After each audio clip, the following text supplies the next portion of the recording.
Halo,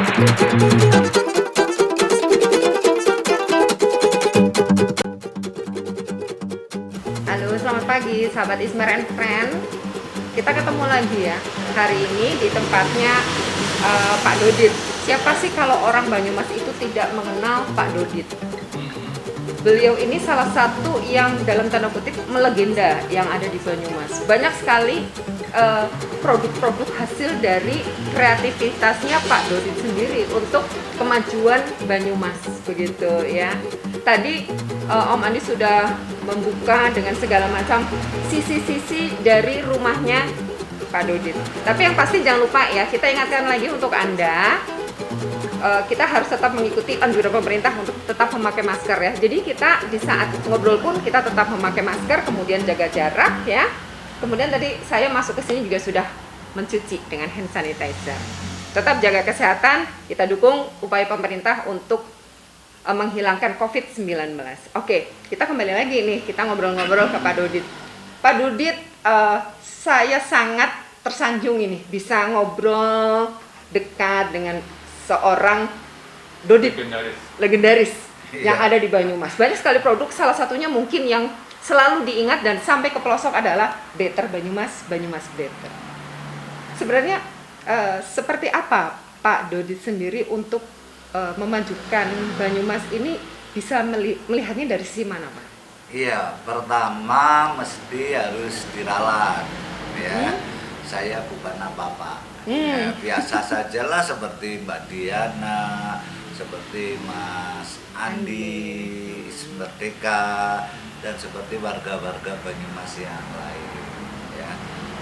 Yang melegenda kan di Banyumas ya si Panji. Ya, Sudirman itu melegenda, Gatot Subroto, kalau saya biasa saja. Ya, jadi begini Mbak Diana dan sahabat Ismer yang menonton acara YouTube ya, YouTube Ismer ya. Iya, YouTube Ismer. Ismer, bahwa saya mulai aktif di dalam ikut membantu dan ikut ya sedikit-sedikit membangun Kabupaten Banyumas sesuai dengan kemampuan saya. Itu diawali 1989. Ya, jadi 3 tahun setelah saya di sini, setelah kuliah sama Mas Andi itu, ya, itu saya diminta karena sebelumnya kan mereka tahu saya. Sebelumnya juga udah meramaikan loh. Iya. Zaman kuliah. Ya, mereka tahu saya itu bergerak dalam bidang seni dan budaya itu karena setiap tahun bersama Andi Ismer itu pulang kandang. Nah, dari tahun 81, 79 udah pulang kandang terus. Nah, kalau pulang kandang kan mesti ada malam kesenian. Nah, malam kesenian itu cenderung kalau yang gede-gede pertama kali ada di Isola itu saya. Nah, mengundang Jeronimo bersama Jatuh Parmawati. Ada cerita yang unik gitu. Ya, yang saya dimarahi. Ya, cerita uniknya yang satu, listriknya tiba-tiba mati. Pernah Kemudian jam 6 sore itu alat belum nyampe. sound system belum sampai akhirnya baru masuk jam 19.30. Padahal penonton sudah rame. Nah, itu ya, dikritik Mas Andi Ismer juga pernah. Dimarahi sampai di rumah itu juga pernah. Tapi itu membuat saya semakin menjadi introspeksi bahwa kalau mengelola acara itu jangan seperti ini, seperti itu, mematangkan saya dalam memanage sebuah acara. Nah, tahun 1989 kan lagi rame-ramenya membuat slogan ya, moto setiap daerah atas anjuran Gubernur Jawa Tengah waktu itu Pak Mayor Jenderal Ismail agar setiap daerah itu mempunyai moto. Maka lahirlah kalau di Purbalingga Perwira, lalu di Banjarnegara Gilar-Gilar. Nah, kalau di Banyumas adalah Satria. Nah, Satria ini saya diberi tugas untuk menjabarkan tentang filosofi makna dari Satria. Pak Joko Sudantoko ya Pak waktu Joko itu. Sudantoko. Nah, sejak itu saya mulai aktif. Nah, jadi kalau cerita mengapa bernama Satria ya saya yang Oh. tahu. Ya, karena yang lain-lainnya tinggal Pak Pur. Kepala Dinkura Betul dulu Pak Sudarsono ya. Iya, itu Pak Sudarsono, Pak Darso. Darso ya. Pak Sudarso. Tapi yang nyuruh saya adalah Kabid Kebudayaan, Kabid Budaya dan Sosial di Bapeda, yaitu Pak Dr. Andes Purwito. Oh, iya. Yang jabatan terakhir adalah inspektor. Dinasnya di Inspektorat Pemeriksa Keuangan. Nah, itu beliau yang di sini menyodorkan, terus saya ini membuat 3 makna dari Satria. Dan slogan itu sampai sekarang Sampai masih sekarang. masih bertahan karena memang itu sudah jadi bagian dari Banyumas sendiri Iya, ya. Kalau iya, Banyumas iya. adalah Satria gitu. Kemudian tahun 15 itu kan Pak Husen pengen mengganti karena apa? Karena di kayak branding itu harus mengangkat ya ke depan dalam dunia pariwisata. Nah, kebetulan saya adalah salah satu tim merumuskan tentang lahirnya Better Banyumas. Saya Di yang rumah protes. ini juga rumusannya. Saya yang protes. Yang protes Mas Andi. Karena kenapa kayak nama asing, padahal mau tidak mau kita itu kan masuk dalam dunia globalisasi. Ya, sehingga harus mudah ditangkap oleh orang luar. Ya. Kalau pakai bahasa Banyumasan itu kan bukan berarti saya Banyumasan tidak suka, bukan. Ini adalah untuk kepentingan jangka pendek menengah agar Banyumas dikenal dulu. Nah, nanti kalau sudah dikenal kayak Bali itu pakai nama lokal nggak masalah. Ya, itulah kenapa lahir Better. Kemudian ada extravaganza, itu iya. memang ada strategi pemasaran. Nah, Marketing. Marketing itu adalah strategi komunikasi pemasaran agar dikenal dulu. Karena sebuah brand itu harus wow, tetapi wow-nya tidak asal wow, harus sesuai dengan realita. Banyumas memang baik dalam berbagai sisi baik, ya sehingga Better betul ya, dari pariwisatanya juga bagus bentuknya ya, dari tata kelola pemerintahnya juga bagus, dari masyarakatnya juga akomodatif bagus, dari sisi apa saja sebetulnya kita lebih baik ya, karena Banyumas adalah salah satu budaya besar di Jawa. Itu yang mesti harus dipahami kenapa menggunakan istilah Better Banyumas, Banyumas Better ya. Harapannya situasi sekarang sudah baik, ke depan harus lebih baik lagi. Wah, itu luar biasa ya penjelasannya ya. Iya. Dan mesti sahabat Ismer and Friend juga ingin tahu ya, apalagi untuk sahabat yang masih muda ini. Sosok beliau ini sangat menginspirasi, gitu. Tetap energik, tetap mempunyai ide-ide brilian. Nah, sebenarnya seperti apakah saat Pak Dodit berusia muda? Oh iya, ya itu tadi. Jadi saya itu orang yang dari SMP ya sudah senang organisasi. Oh ya. Ya, diawali di Teluk sendiri. Saya waktu itu kan sedang ada dulu istilahnya PKK. Ya, PKK tapi ada PKK muda. Nah, saya di bagian pendidikan dan seni budaya. Kemudian di SMA juga saya sudah mematangkannya saya organisasi itu di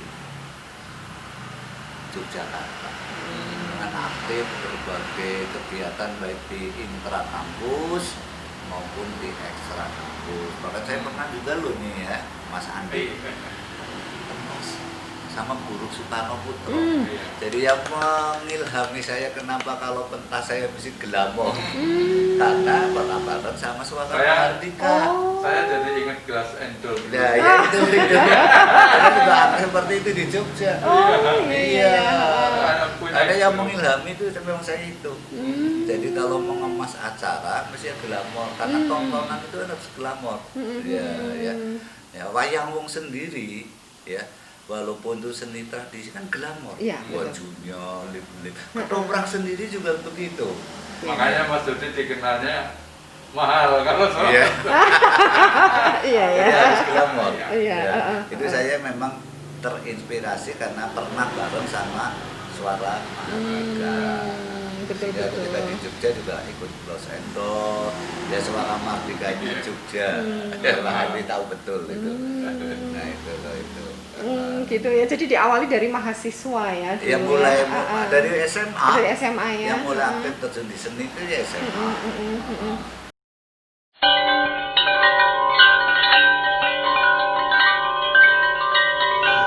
Sahabat Ismer and Friend, kita lanjutin lagi ya. Tadi kita sedikit mengupas tentang batik Banyumasan dan kemudian yang dipakai oleh Pak Dodi sendiri. Ternyata Bukan ada Banyumasan, Pak. Bukan ya, Banyumas. Kalau sekarang bukan Banyumasan ya, tapi Iya. beliau ini mempunyai koleksi 200-an loh. 200-an batik yang dikenakan baik untuk acara formal maupun informal. Tapi saya akan menanyakan ini Pak Dodit. Sebenarnya ide tentang batik Banyumas itu seperti apa? Ya jadi begini ya. Yang pertama harus diketahui bahwa motif Banyumasan itu punya kekhasan. Ya.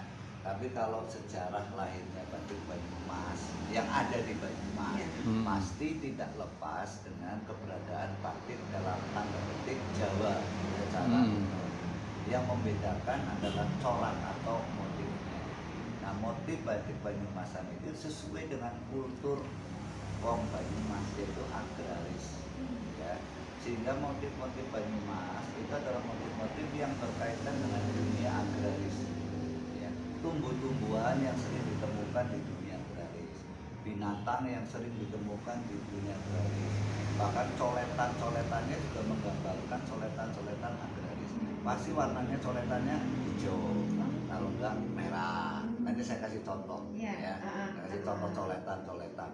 Jadi fenomena yang ada pada batik Banyumas itu mesti motifnya motif yang tidak lepas dari kehidupan masyarakat agraris di Kabupaten Banyumas. Beda dengan motif batik yang ada di Jogja atau Solo, itu cenderung menggambarkan kegiatan kaum priayi. Kalau di sini kan bukan kelas priayi, sehingga motifnya adalah motif-motif yang dipakai untuk yang non priayi. Tetapi kaum priayi di sini juga menggunakan motif batik yang seperti biasa dipakai di Jogja dan Solo. Hanya kalau kita meniru motif dari Jogja dan Solo itu yang motifnya sama tapi dari segi pewarnaannya beda. Kalau pewarnaan kita kan cenderung justru agraris kan tanah, jadi warna-warna yang seperti tanah. Ya. Nah ini akhirnya batik khas Banyumas pun akhirnya dikenal umum di masyarakat gitu ya. Ya. Basicnya tadi.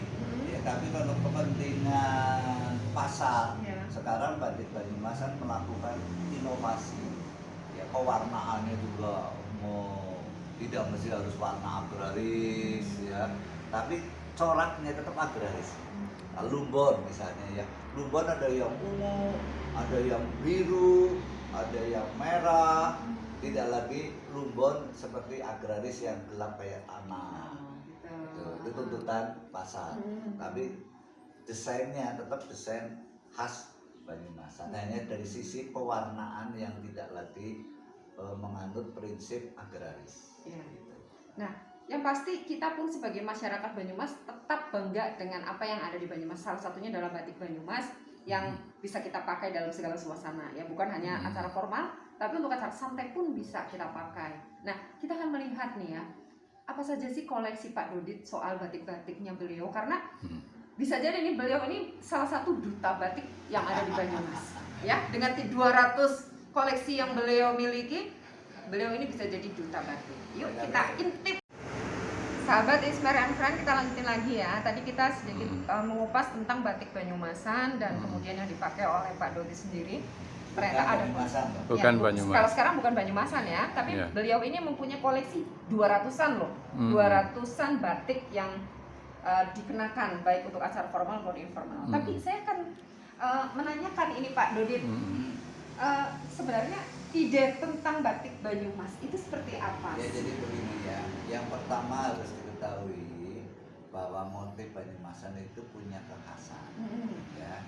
Tapi kalau sejarah lahirnya batik Banyumas yang ada di Banyumas pasti tidak lepas dengan keberadaan batik dalam tanda petik Jawa secara umum. Yang membedakan adalah corak atau motifnya. Nah, motif batik Banyumasan itu sesuai dengan kultur wong Banyumas, yaitu agraris ya. Sehingga motif-motif Banyumas itu adalah motif-motif yang berkaitan dengan dunia agraris ya. Tumbuh-tumbuhan yang sering ditemukan di dunia agraris, binatang yang sering ditemukan di dunia agraris, bahkan coletan-coletannya juga menggambarkan coletan-coletan agraris. Pasti warnanya coletannya hijau, kalau enggak merah. Nanti saya kasih contoh ya, kasih contoh coletan-coletan. Jadi fenomena yang ada pada batik Banyumas itu mesti motifnya motif yang tidak lepas dari kehidupan masyarakat agraris di Kabupaten Banyumas. Beda dengan motif batik yang ada di Jogja atau Solo, itu cenderung menggambarkan kegiatan kaum priayi. Kalau di sini kan bukan kelas priayi, sehingga motifnya adalah motif-motif yang dipakai untuk yang non priayi. Tetapi kaum priayi di sini juga menggunakan motif batik yang seperti biasa dipakai di Jogja dan Solo. Hanya kalau kita meniru motif dari Jogja dan Solo, itu yang motifnya sama tapi dari segi pewarnaannya beda. Kalau pewarnaan kita kan cenderung agraris kan tanah, jadi warna-warna yang seperti tanah. Ya. Nah, ini akhirnya batik khas Banyumas pun akhirnya dikenal umum di masyarakat gitu ya. Ya. Basicnya tadi. Ya, tapi kalau kepentingan pasar, sekarang batik Banyumasan melakukan inovasi. Ya, pewarnaannya juga tidak mesti harus warna agraris ya, tapi coraknya tetap agraris. Lumbon misalnya ya, lumbon ada yang ungu, ada yang biru, ada yang merah, tidak lagi lumbon seperti agraris yang gelap kayak tanah. Itu tuntutan pasar. Tapi desainnya tetap desain khas Banyumasan, hanya dari sisi pewarnaan yang tidak lagi menganut prinsip agraris. Ya. Nah, yang pasti kita pun sebagai masyarakat Banyumas tetap bangga dengan apa yang ada di Banyumas. Salah satunya adalah batik Banyumas yang bisa kita pakai dalam segala suasana ya, bukan hanya acara formal, tapi untuk acara santai pun bisa kita pakai. Nah, kita akan melihat nih ya, apa saja sih koleksi Pak Dodit soal batik-batiknya beliau, karena bisa jadi nih beliau ini salah satu duta batik yang ada di Banyumas ya, dengan 200 koleksi yang beliau miliki, beliau ini bisa jadi duta batik. Yuk kita intip. Tapi itu di kemari gimana? Halo pemirsa Ismer and Friends ya, kita masih membahas nih soal busana batik koleksi dari Pak Dodit. Ini saya aja sampai bingung ini ya, sampai galvo karena banyaknya. Ini nggak cuma 200 ternyata. Saya yakin ini lebih dari 300.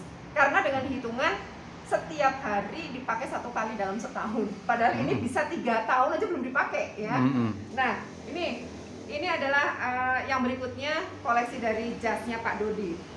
Ini ya, kemudian ini keren. Pernah dipakai apa ya Pak Dodit coba? Kemudian ini. Nah, ada yang diingat nggak? Yang paling favorit? Oh, paling tua ya? Paling tua. Oke. Ya, ini.